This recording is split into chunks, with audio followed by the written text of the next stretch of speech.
Hello everybody, this is Fernando for the latest Ghost and Spirits special edition video. I call this another special edition because here I did a culmination of various trips throughout Austin through some of the haunted locations, stuff that I could find on the internet that were easy to locate, easy to travel to, and then I think over the course of 2 weeks time, basically just visiting one set of locations one weekend and then visiting another weekend, I was able to cultivate everything here. So, for this special edition, I'm going to showcase those various locations along with their brief history.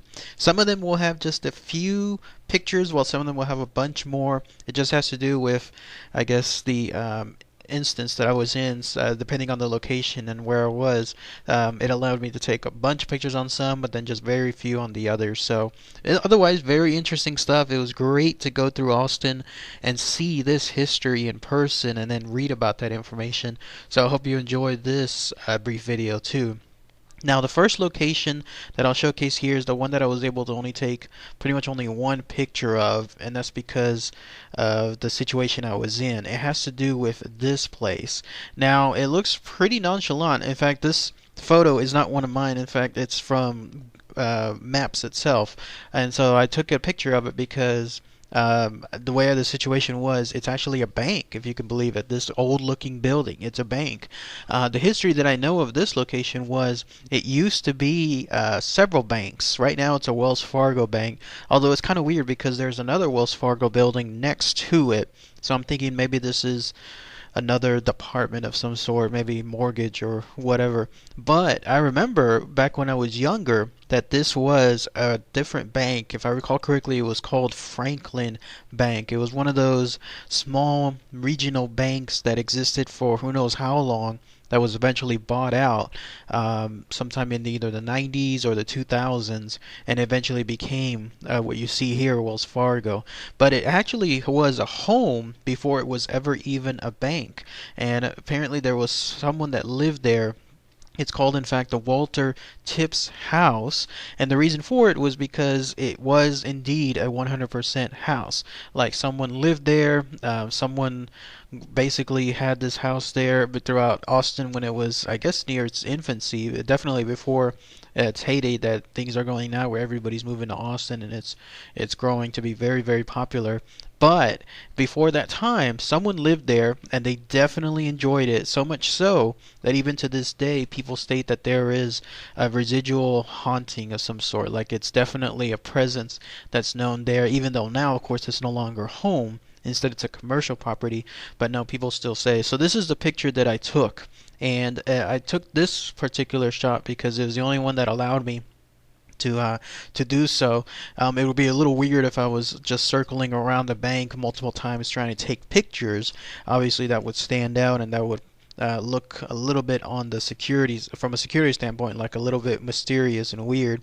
So in this case, I was able to take a picture while I was waiting at the ATM through the drive-through, and I took a picture of this porch because that's where apparently some of the activity happens. The way it goes there is it's an angry presence there. Something that lived there who knows how long back in this Walter Tipps house does not like the fact that it is so different now. And so something is there, and if you come up to the building, especially let's say at night, it's supposed to sense that you're quote unquote from the modern world, and when that happens, that's when it makes its presence known. Like, it does not like itself being in its current situation. And this area that it's in Austin, basically it's surrounded by 100% commercial properties, just traffic all day long, going left and right, and then going on its sides too.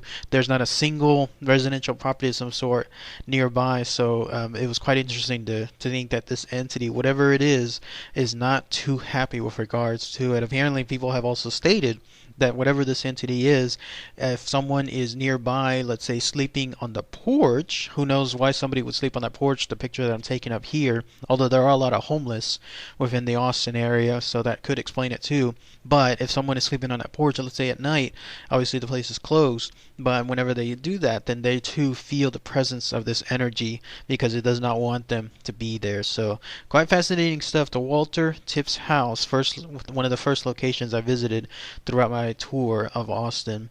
Now the next location that I visited is this one right here, also in Austin, but you have to go to, in this case, UT to encounter this. No way was I going to do this, by the way, during let's say the heyday of Monday through Friday busy work days. No, because downtown Austin, especially in the UT area, is a madhouse. Instead, I went on a Saturday morning, and it was really nice. It was real desolate, hardly anyone around, so it was perfect. So this location is famous.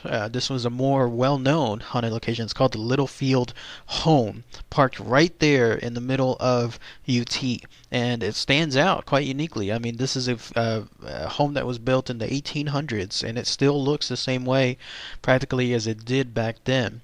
But the way the story goes is this Littlefield home, whoever was there, a lady by the name of Alice Littlefield, hence the name, the Littlefield home, she is someone that is still clinging to that home. Apparently she lived there her entire life, because back then she was considered either insane or some other kind of mental illness, and whatever that was, it forced, I guess, the family to house her within that home throughout her entire life. So that was her living stance. Like, she was there. She rarely left the house. She was there up until the day she died. And so because of it, her ghost still seems to haunt that particular place, particularly the upper floors. So you're going to see a bunch of pictures here with me trying to focus, specifically on the upper floors. I couldn't enter the home because, again, this was a Saturday, so none of the places would have been open on the inside. But I did try to take as close as I could a lot of the pictures to see if anything could stand out. Who knows? I mean, take a look. If you see anything that stands out, let me know. I already tried multiple times seeing if something was caught within the windows or maybe even the porch, because it said that Alice Littlefield's ghost restlessly roams those upper stories. And then if you're inside the building, I guess again through Monday through Friday when the place is open, there's a piano there, and some people hear this old piano playing by itself. So I tried to see if I could hear something, even with the windows closed, doors closed, see if something stood out, but no, unfortunately nothing. But still, it was quite fascinating to come across this piece of archaic history within the Austin area.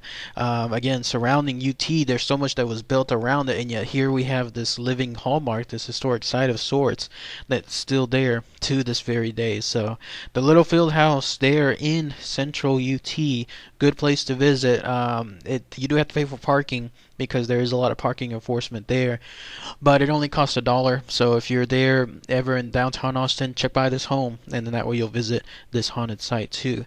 Now the next place that I visited was nearby the Littlefield home, and it's this one. It's the Neill-Cochran House Museum, probably about maybe 2 miles or so west of UT, still within the UT area.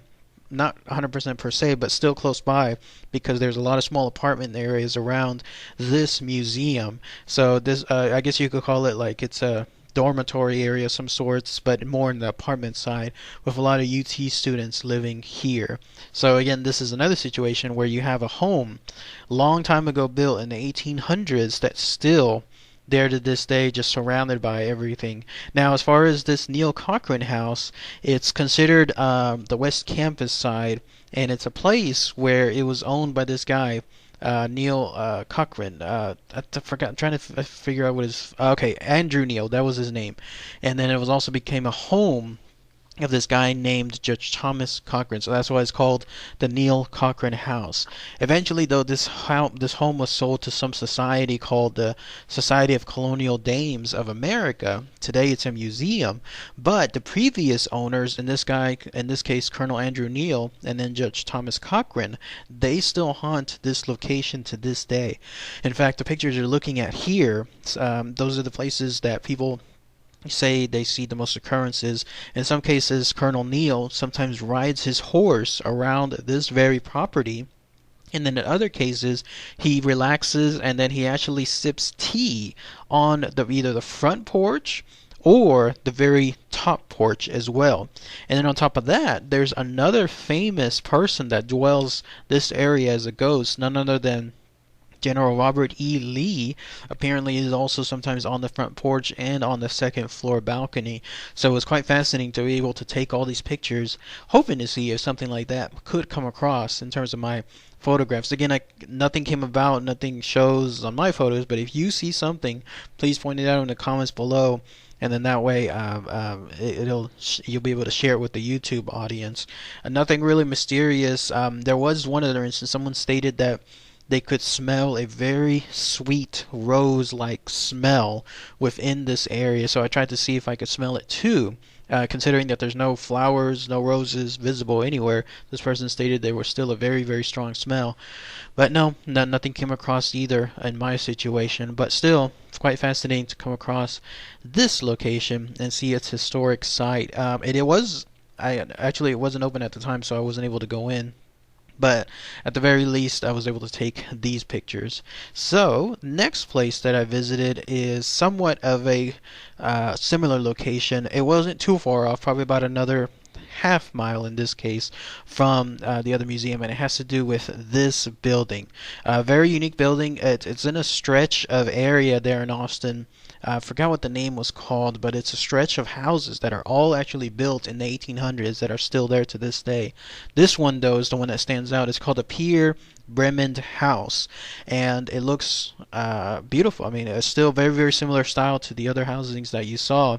And the way the story goes is at this location, Pierre Bremond's wife, Nina or Nina, N-I-N-A, someone has to point out how to spell it or how to say it, but she apparently haunts this home up until this very day. Now, this is not a home. This is a business. Like, this is an actual commercial property. It used to be some place that had to do with engineers. Now, as you saw from the sign, it has to do with a title company. But if you go here and you're lucky enough, you get to see on the second porch Nina's ghost floating. Like, you get to see her ghost haunting that second floor. It must have been one of her favorite locations there. But if you go and you happen to be in the right time, right place, then that's where you see it. This was, though, one that I could not get better pictures of because there was a small gate towards the front and it was closed. I don't recall it being locked, but it was still closed. And this is private property in this case, so I didn't want to necessarily push my luck and go over that small gate and walk up to the place, even if it was closed on a Saturday itself. But still, it was quite nice to be able to at least take these pictures that I could from far away. So were there houses right next to it too. Again, I was gonna this, as I was mentioning, the street house, it contains a bunch of houses from the 1850s, but this is the only one that stands out with regards to any kind of hauntings. And then the final location that I visited has to do with a park. So quite a bit of change when it comes to homes. Instead, now it's a park. It's a park called Garrison Park. It's been there for the longest time, and it has to do with a little known graveyard that's there within Garrison Park. I never knew the graveyard was there until I was looking up haunted places in Austin. And I've been to Garrison Park before. I used to be there when I was a kid. They're famous for one of their pools there that people go to, especially in the summertime. But if you go past the main park section, and then you go past a basketball area of sorts, and then you go all the way towards the end of the road where it meets a high school football stadium of sorts, then you come across this, which is the Stanley Nolan Cemetery.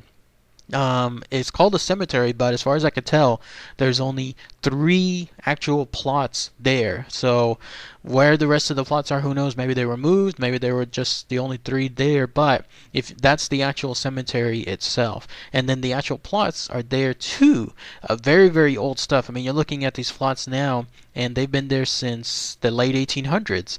So a whole bunch of, let's say, families, generations, Austin, they all grew around these plots. Who knows how, in terms of decades, a whole bunch of them, but they've been around and they still are there to this day. Quite interesting, too, the way these plots are laid down, none of them standing up. So it took me a while to find it, but eventually I was able to do so. Now the way the story goes is this cemetery and its hauntings have to do with these plots themselves. If you go across them, you may be able to see something in terms of apparitions. You may be able to see stuff in terms of orbs. But interestingly enough, the hauntings also have to do with the nearby basketball court. Remember, I was mentioning how you have to pass it in order to come to these plots themselves. Well, the basketball court, apparently at night, people see things, apparitions, ghosts, whatever, nearby the basketball court, like almost like doing something, almost like playing basketball, as crazy as it sounds, when there's nobody there, when there's clearly no one supposed to be there. And then going back to the cemeteries, the hauntings also include, apparently people see others, whatever those things are, ghosts, entities, whatever, laying down flowers within the plots too. So someone is continuously paying homage or paying respect to these cemeteries too. I took a bunch of pictures too around the area to try to see if something could stand out just out of the blue. But if anyone sees anything there, that would be great to hear too. So anyways, those are some of the various Austin locations that I visited for the special edition video. I'm going to do some more visitations later on, so be on the lookout for that too. And I'll probably do the same where I'll just cultivate them within one video rather than doing individual ones all at once. So, alright everybody, thanks again as always. Take care.